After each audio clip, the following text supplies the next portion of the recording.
Now, there are three components to balance, and we talked about this back in a previous class, but I'm going to remind you what they are.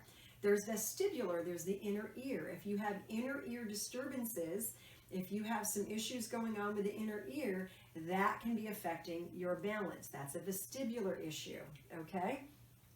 There could be visual issues. Your body does use your vision to help to know where it is in space. And so when you take your vision out of it, right, and you close your eyes, that can affect your balance.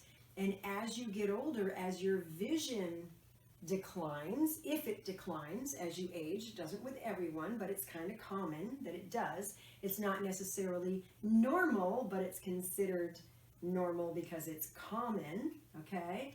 You know, that can affect your balance, right? You could have visual disturbances. You could have things going on. Obviously, you know, blind people don't fall all over the place. They have good balance, right? So vision isn't required for good balance, but it can affect your balance, especially if your body's counting on it to help you to know where you are in space. You really want your proprioceptors to be doing the job, and that's the third component to balance, proprioceptive communication that occurs between your brain and your body. So right now, if I close my eyes, right, so vision is not part of this. If I do this, my proprioceptors are telling me that my wrist is bent upward. My proprioceptors are telling me that I'm touching this. That's communication. I'm not using my vision. My proprioceptive nerves are telling my brain what's going on. When you reach down in your purse to find something, that's proprioception.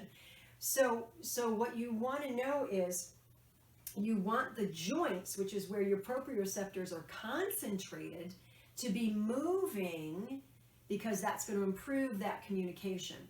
If you have a lot of issues with proprioceptive communication, if I go to do something and my joints are not telling my brain what's going on in space really well, my brain is trying to direct only what it's getting feedback from. So if my brain's not getting really good feedback from my right hip, and I come over here to pick this up, okay, now my brain is saying, well, I'm not getting a lot of feedback. I don't know what's going on with that right hip. So left hip, can you do some more? Trunk, can you rotate some more? Neck, can you get more involved? Knee, can you do more work? And so it's getting, wherever it's getting feedback from, it's directing it as best it can to accomplish the task, the thought that I had to come over here and pick this up. My brain isn't telling me that my hip isn't functioning right. I'm not getting this thought process, oh, you know what, that hip really doesn't want to internally rotate at the femoral head, so now you're lacking stability, so we're going to do something else. My brain doesn't tell me any of that. I'm completely unaware of those compensatory mechanisms, all right? So we want that proprioceptive communication to be optimal, okay? And